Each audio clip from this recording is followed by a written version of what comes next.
aujourd'hui, nous vous convions à la yourte du jardin, puisque nous avons un jardin en permaculture, un écolieu dédié à la permaculture de 1,3 hectares à côté de l'hôpital Olévêque à Pessac, dans lequel on produit une partie des légumes qu'on consomme. Alors, qui je suis? Alors, je suis Thierry Offert, je suis le président de Terre d'Adèle. Terre d'Adèle, c'est une association qui regroupe 330 familles consommatrices.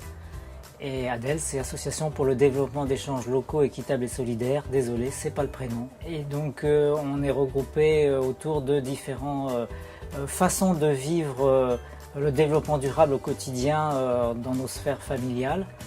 L'idée est donc pour progresser là-dedans, il fallait mieux qu'on se rassemble plutôt que de le faire individuellement, donc d'où l'idée de créer une association. Ça se matérialise notamment autour de l'animation d'un système d'échange local, le sel d'Adèle. On est au niveau alimentaire engagé avec des producteurs plutôt bio, avec 21 producteurs autour d'AMAP et différentes formes de circuits courts comme les achats groupés. Et puis on travaille sur la cuisine économe. On a des aliments de qualité, donc autant savoir bien les cuisiner et de façon économe, c'est-à-dire aussi à bas niveau d'énergie. Et puis on a une activité ressourcerie importante puisque la cinquième de nos activités, c'est le jardin. Ce jardin, c'est un grand jardin partagé. En fait, c'est ouvert à tout le monde. Notre volonté, c'est de permettre au maximum de personnes de pouvoir y découvrir l'esprit de permaculture et l'agroécologie pour que tous on puisse mettre les mains à la terre.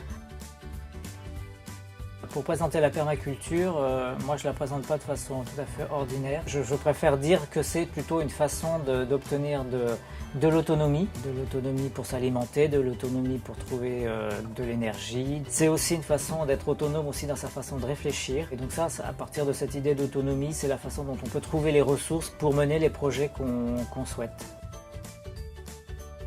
Le but, c'est d'essayer d'être le plus productif possible sur des petits espaces.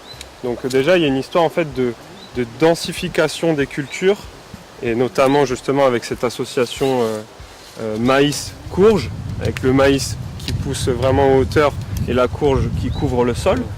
En permaculture, le but c'est de faire avec les ressources qu'on peut avoir à disposition facilement. Nous, on arrive facilement à avoir du broyat parce qu'il y a des élagueurs paysagistes dans le coin. Là par exemple aussi on utilise des toiles de jute. Ça c'est parce qu'on arrive à avoir cette ressource facilement aussi. Et puis c'est une des premières qualités de ce jardin que d'être agréable, ressourçant, dans un esprit bienveillant. Retrouvez et suivez le C2D sur son site internet et les réseaux sociaux.